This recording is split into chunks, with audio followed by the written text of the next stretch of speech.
Dans cette vidéo, nous allons voir si Malwarebytes est un bon antivirus en 2022. D'une part, nous allons voir les critères utilisés pour juger des performances d'un antivirus, et d'autre part, nous allons voir ce qu'il donne appliqué à notre antivirus en question. Donc rapidement, pour juger de l'efficacité d'un antivirus, il y a 3 critères: la protection contre les menaces, la détection des faux positifs et l'impact sur les performances de votre ordinateur.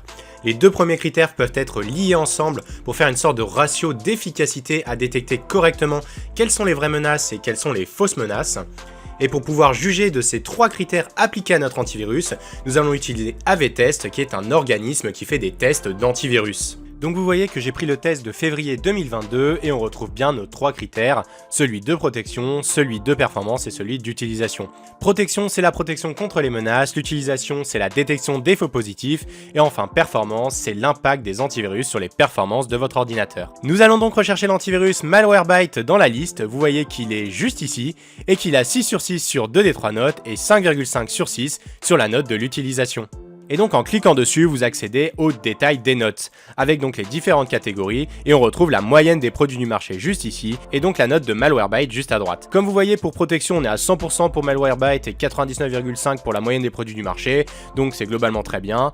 Pour les performances, le but est d'avoir la note la plus faible possible pour avoir l'impact sur les performances de votre ordinateur le plus faible possible, et vous voyez que là, Malwarebytes est pas terrible. On est à 22% ici contrairement à 11% pour la moyenne des produits du marché, 15% contrairement à 11% juste ici également, donc l'impact sur les performances pour Malwarebytes est plutôt élevé. Pour finir, pour la catégorie utilisation, c'est les faux positifs, et on voit encore une fois que Malwarebytes est pas terrible, avec 4 faux positifs sur le test de janvier qui ont été détectés, contre seulement 1 pour la moyenne des produits du marché. Maintenant, si on remonte tout en haut de la page, et qu'on va sur Archives, on retrouve les notes au cours du temps pour Malwarebytes. On a à peu près 3 ans d'historique pour Malwarebytes, et vous voyez que globalement, l'antivirus partait de loin avec des notes pas terribles sur les 3 premières années de sa vie. Maintenant, ça fait à peu près 2-3 ans qu'il a rectifié le tir et qu'on retrouve à peu près une note maximale chaque année, donc c'est plutôt une bonne chose. Évidemment, maintenir une note maximale chaque année pour un antivirus est primordial, tout simplement parce que ça prouve qu'il a une bonne adaptabilité aux nouvelles menaces qui arrivent sur le marché. Maintenant, si vous souhaitez installer Malwarebytes sur votre ordinateur, vérifiez que vous n'avez pas déjà un autre antivirus d'installer sur votre ordinateur,